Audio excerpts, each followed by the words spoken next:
Brainstorm, take me away from the norm.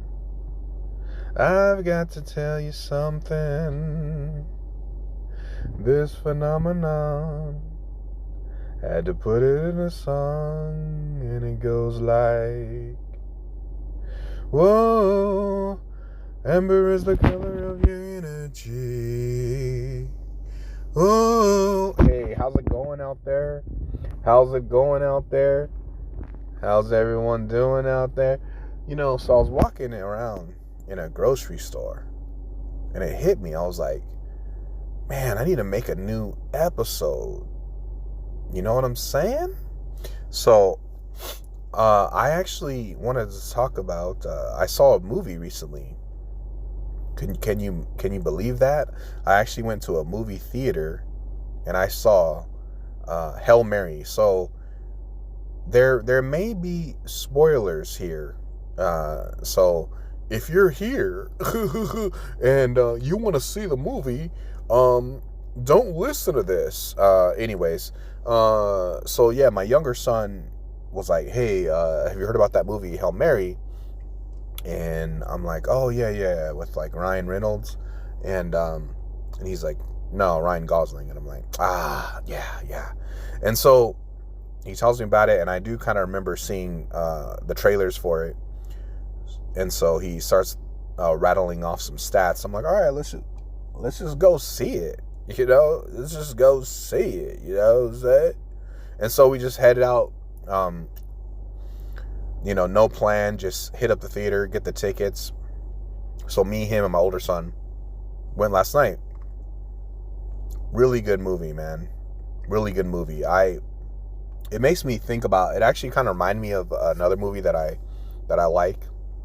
But basically the story is that, and I don't know all the technical, scientifical terms, but somebody found these living organisms that apparently were eating the sun, which is a bad thing.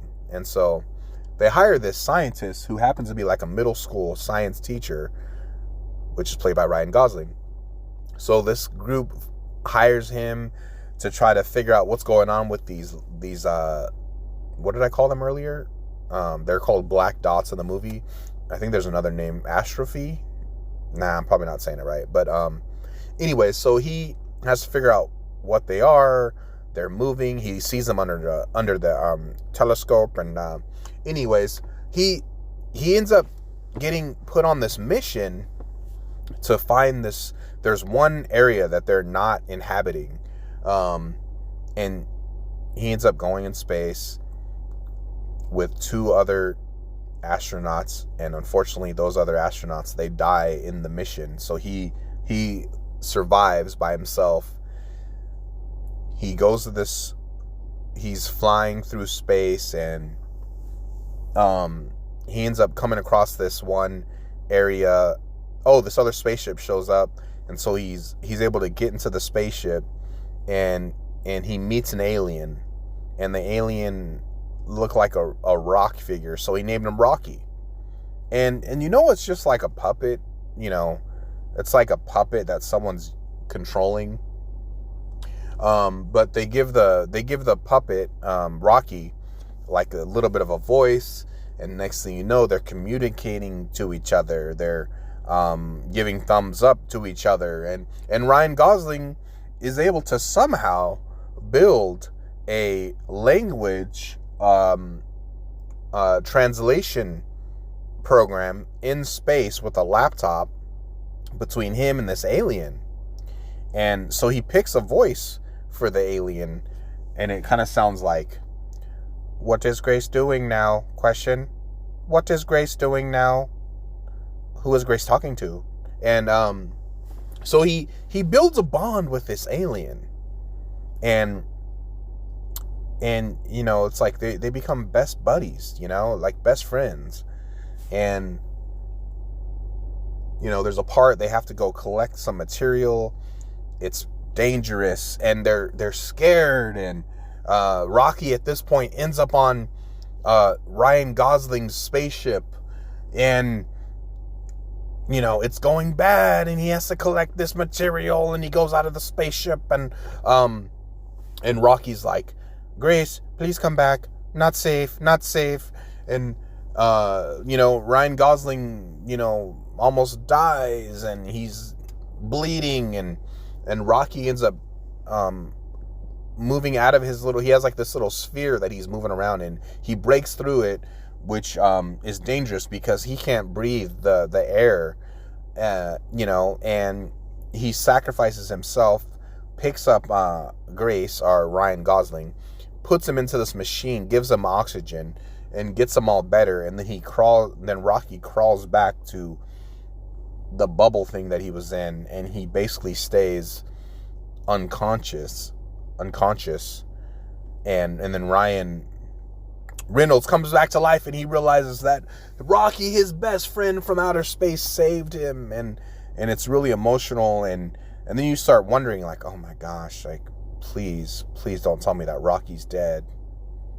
Please don't tell me that Rocky's dead. And then I start wondering, like, okay, this is a movie, man. This is a movie, bro. It's like, and I'm sad about Rocky. Anyways, the movie was really good. The acting was good. It kind of reminded me of Castaway a little bit. When like Tom Hanks is losing his mind, and he's talking to the volleyball, whose name is Wilson.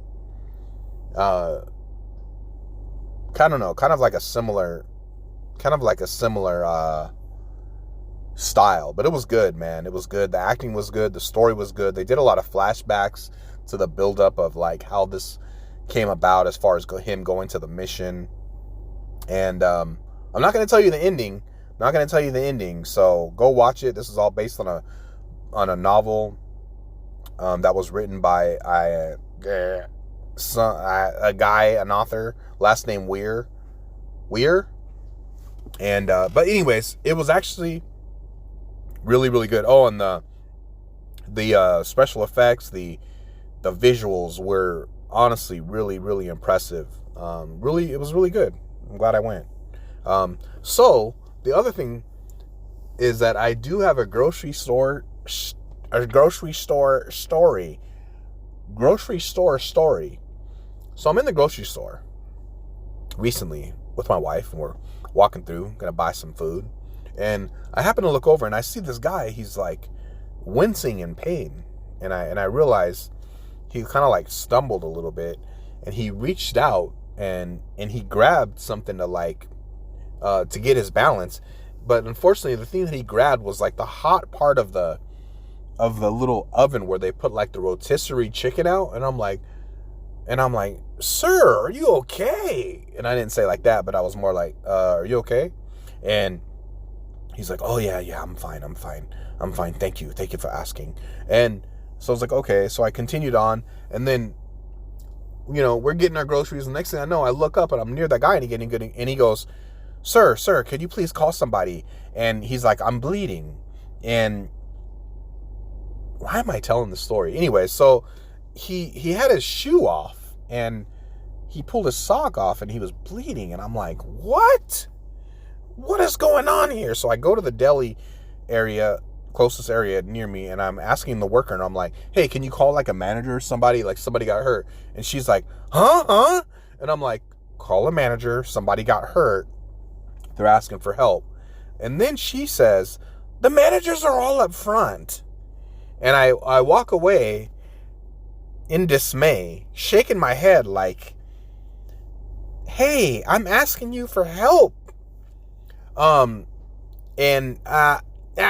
It was a little bit frustrating, but anyways, I turn around, and by then, I go to the guy, and at that point, somebody else joined up from the store, and hopefully he was okay. But the moral of the story is, don't ask a deli person for help. Actually, and because they're just busy. They're busy anyway, slicing cheese and meat and whatever, and they never really want to help anyways. They're always just, they look up at you and they just pretend you're not there, and then finally they walk over to you. But by then you're like, I don't even want this chicken anymore, man. And they're like, oh, have you been helped? Why do you think I'm standing here, man? If I've been helped, if I was helped, would I be standing here looking like I need help? All right, that's all I got. I hope you guys are doing well and appreciate you listening to this. 10 minutes of nonsense. I'm out of here.